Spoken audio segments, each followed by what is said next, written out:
So today, guys, we're gonna do a little bit of on-roading, and we're almost done with it, and time for off-roading. The end of that. The goal here is to get some awesome drone shots and see what we see. There's some beautiful stuff out here. There's some awesome obstacles. There's beautiful scenery. There's some awesome straightaways, and I'm thinking today might be the first day with the temperature appropriate enough to actually get a drone flight in.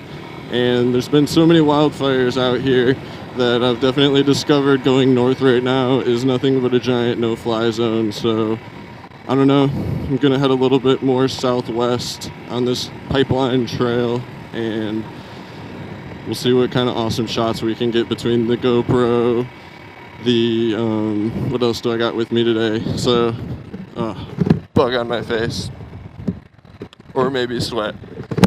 So today I have the GoPro 7 with me, and in my bag I have my EOS R, and I also have my DJI Mavic 2 Zoom.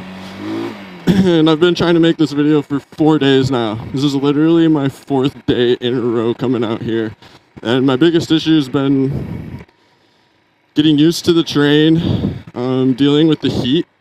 Like the drone, I've only been able to fly it for 4 or 5 minutes, and a combination of it's so freaking hot out here that the battery starts to swell up, and the no-fly zones, it just makes it really tough. So I think I have a spot in mind that'll be good for the drone, and I don't know, maybe we'll have a little bit of fun first, huh? If this is your guys' first time watching, this is the Brozz 250, and what's special about it is this dirt bike is $2,000. It's $2,000 delivered to your door, and you finish assembling it. It's mostly assembled, and basically to give you an idea of where dirt bikes are, like one of the cheapest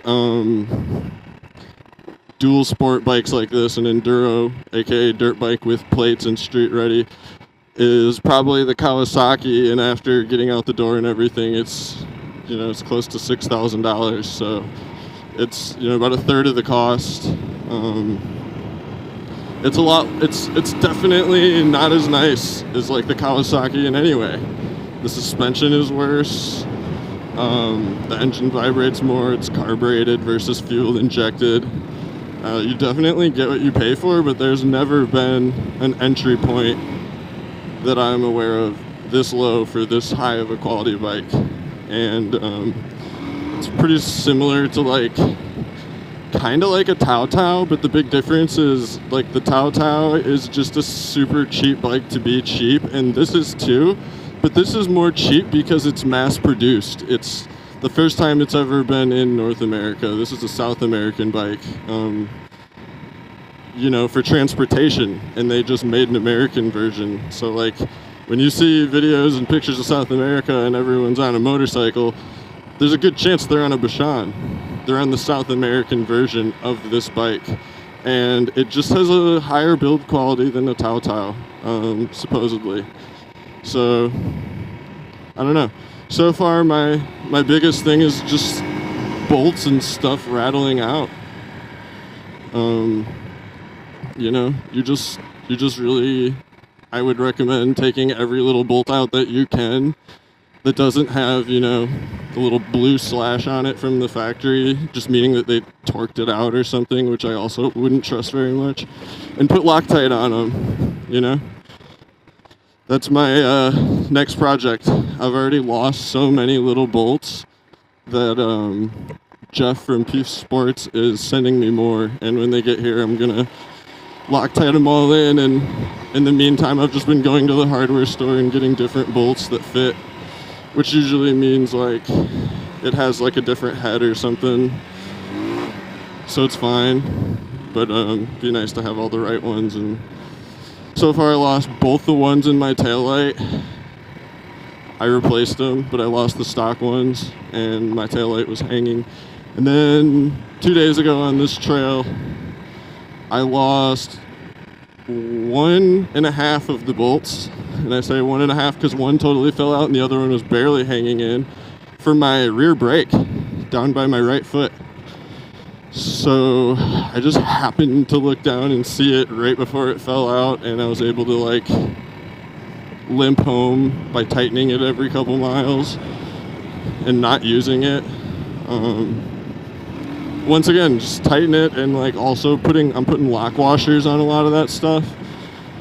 Putting the temporary Loctite, everything to make it not jiggle out. And like, I don't know, when you start doing all those things and seeing all the little things, like that's what you pay for when you pay for a Kawasaki, like, or a Honda or a Yamaha. You're, you know, paying for a bike that's meticulously put together and built, and you're not going to have to deal with what I'm dealing with. So this is a wonderful bike if you are a mechanical person and don't mind working on it, because it's too much to take it to the shop all the time.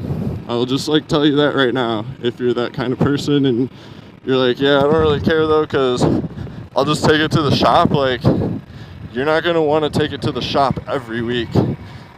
And, you know, basically all the time you put into it and all the effort you put into it and all the upgrades you put into it, I feel like by the time you get it to the quality level of a Kawasaki, you're probably going to be pretty close to that price, you know, when you include your time. I don't think you're going to spend $7,000, but you're probably, you know, spent $2,000 on this. I could easily probably spend $2,000 and a ton of time upgrading it.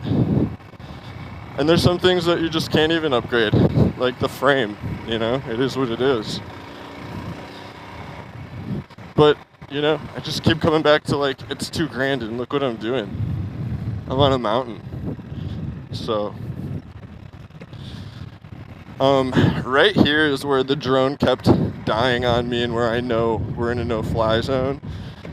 I just wanted to bring you guys up here one more time, show you the beautiful view. This weird spot here where the mountain is, like, kind of washed out. I'll just take advantage to turn around.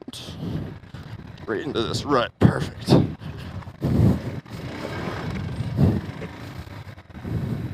Make sure the GoPro's still going. It died on me earlier. Cool. Restart it just in case it dies again. It's really weird. The battery is really full too. And it hasn't even been out that long to be hot. Okay, cool. And this way it kind of really like flattens out and straightens out and leads over towards Lake Pleasant, and this path really shows all the different terrains of the desert. Started out with half and I flipped it into double. Started out with half and I flipped it into double. Said I'm again, we gotta go. Take one then I dash away from Popo. Yeah, snakes around my grass, they want my dodo. But I keep a 40, they don't know, no. Got the Henny, you get cocoa. Smoke on Reggie, that's a no-no. Driving slow-mo in the photo. Bitches ready for them photos. There's a lot of things on my mind, yeah. Stacking money like 365. Cause this shit is real. Cause this shit is real. Cause this shit is real. Oh my. Don't say you get money, boy, you been broke. Did you dash up in my circle, you can roll. Only cash up in my vision and that's all. Now I'm smashing on the model cause I bought. Hey, cause there's cream, I'ma take the team. We gon' be hot like steam. I just got the dreams, I know what you mean. It's all funny to the feet, I get 50 to my G.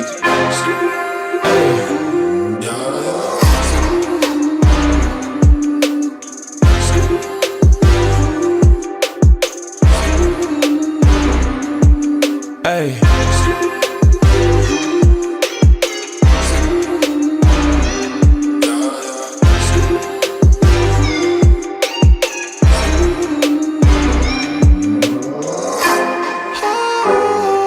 Cause this shit is real.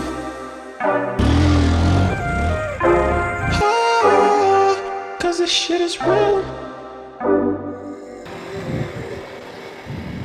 Brozz ain't scared of nothing.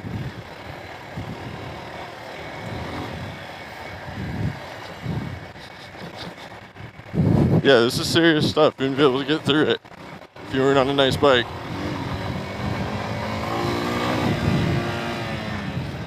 We're at about 985 miles. So she's pretty broken in. She's ready for some upgrades. She really wants a muffler. You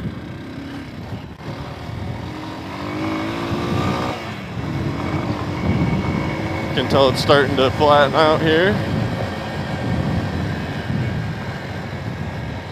Once we get past these last few little hills, I'm pretty sure it gets almost completely flat.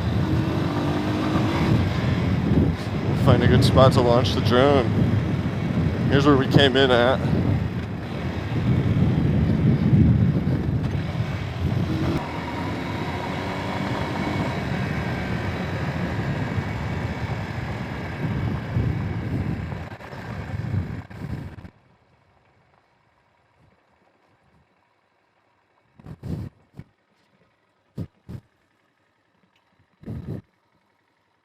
Whew.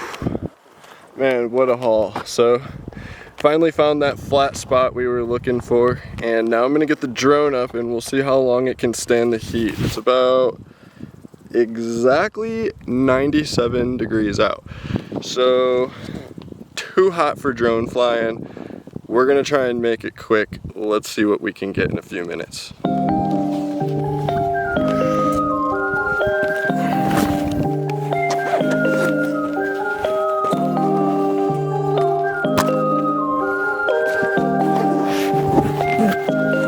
Waking up anew, wasting time is all I do. But now when I'm with you, so much time, nothing to do. Put the drone slightly higher than the GoPro if I can, like right here. Not great for your drone because I don't have legs on it. So the glass on the bottom is probably directly on the rocks right now. So, I don't know. I make videos with my drone, so I do a lot of things that I probably wouldn't do with it if I was just a hobbyist and not trying to like push it and make videos. This part kind of sucks because you gotta make sure the angle's good. The closer the better. There. That works for me. That'll be a good one. I'm gonna back up just a little so we can see all the rocks and stuff go out. But it's 1080, so I don't really want to have to crop it in. Put this guy back in the bag. Thank you. That's why I love this bag. It's so easy to just throw stuff in and out of. Like, bam, closed. Alright, so we'll have to come back for the GoPro or something. Or I guess I'll just pick it up after we take off. So it gets a little tough because the heat, we gotta work quick now.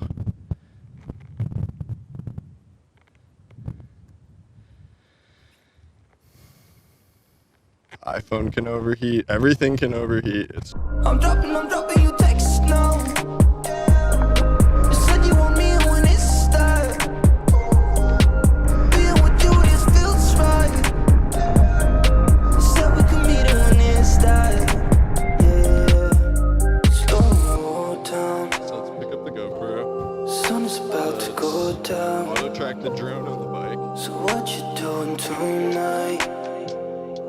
It's everything I can't think of. Waking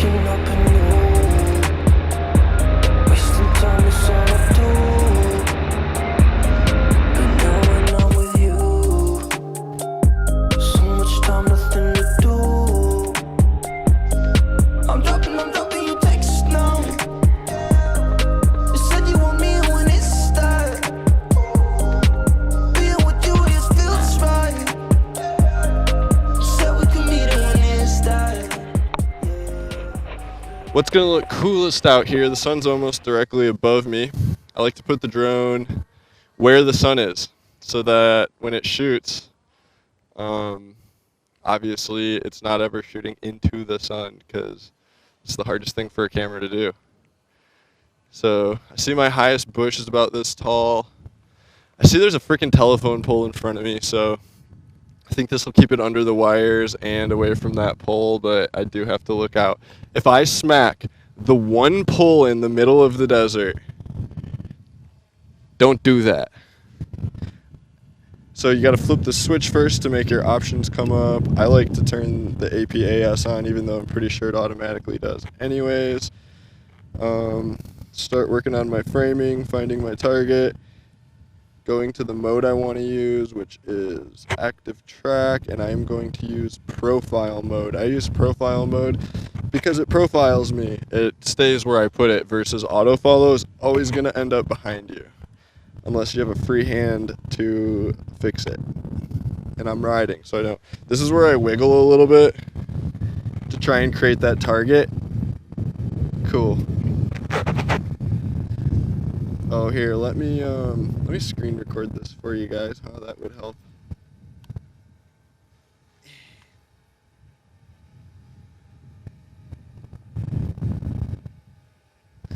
So when you're looking at the screen like this and there's no target, when you don't really want to do the whole drag thing, you can drag your finger and make a box. So I wiggle, I start moving until a little green arrow comes, a little green circle shows up on me as a tracking point. Wow, see how hard that is to get sometimes? I can't believe it's not showing up on me. I'm gonna walk around a little. Did it do it? There we go. Okay, cool. So then you just tap it, and now it's locked on me. However it sees me, I find that to be best. I'm gonna stop the screen recording because it just is gonna make my phone overheat.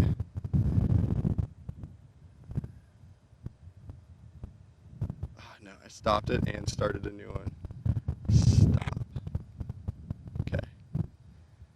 Okay, so it's following me. It is recording. However, before you start, 1.3, it is too bright. And I already have it at 180. This is one reason I like to have the zoom, because you can zoom. And it looks cool and it helps you compensate. So bam, a little bit of zoom. And it got me to the perfect exposure, and I got a cool shot. So, I don't know, let's see what it can do. I think it'd be cool a little bit more in front of me. So now we need to hurry up and get going though, because, yeah, let's put it like right here. Because it's gonna get hot. It's gonna get super hot. So let's do it. Camera's rolling, GoPro's rolling. Gonna reset it so it doesn't take me forever to find that spot. Alright, let's get this show on the road.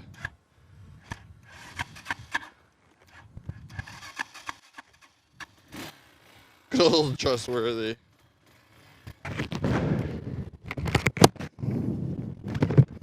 Alright, hopefully it doesn't lose me now. I always start out slow because it's gotta get you. I'm gonna back the zoom off a little bit, even though it might overexpose it, because I just know what's gonna happen.